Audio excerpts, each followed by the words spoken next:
J'ai été intéressée par le chamanisme aussi, puis j'ai lu un livre qui décrit ce qui se passe au niveau neurologique lors de la transe chamanique, lors de la transe mystique.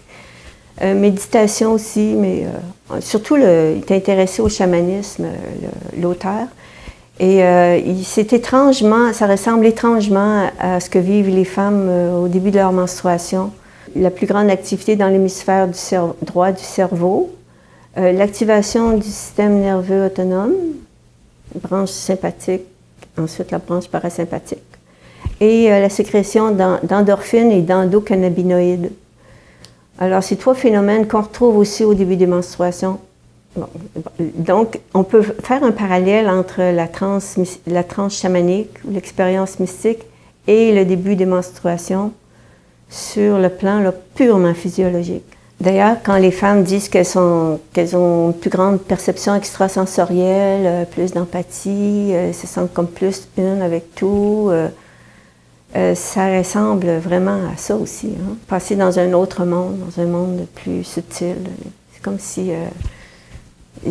comme si un moment privilégié, juste avant le début de l'écoulement et juste après. C'est une question de quelques heures avant, quelques heures après. Alors, c'est important, à cause de ça, c'est important de prendre du temps pour soi, pour saisir ces moments-là. On pourrait traduire dans un autre langage, dire que c'est une ouverture de l'inconscient. Dans l'inconscient, c'est vaste l'inconscient, hein. Il y a entre autres l'inconscient personnel, notre expérience de cette vie-ci depuis qu'on a été conçu. Là. Il y a l'inconscient familial, l'inconscient ethnique, il y a l'inconscient collectif et tout ça.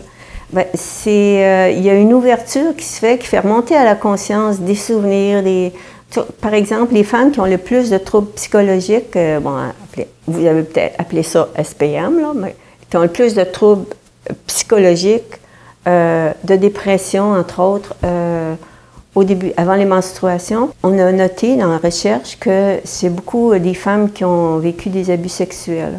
Alors, si vous pensez qu'il y a des flashbacks qui remontent de ces expériences-là, ça doit être traité parce que l'inconscient s'ouvre.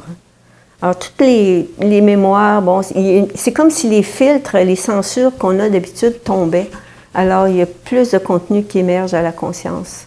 Mais il ne faut pas oublier aussi que dans l'inconscient, il y a tous les grands archétypes, il y a tout ce qui est le merveilleux, tout ce qui est vaste et qui est dans notre être, hein, puis qu'on peut toucher parfois quand on fait de la méditation ou du qigong ou du yoga, tout ce qui est introverti, mais donc, ces contenus-là, les femmes y ont accès directement un peu avant le début des menstruations et un peu après le début des menstruations. Peut-être que ça peut durer une journée ou deux après le début aussi, là.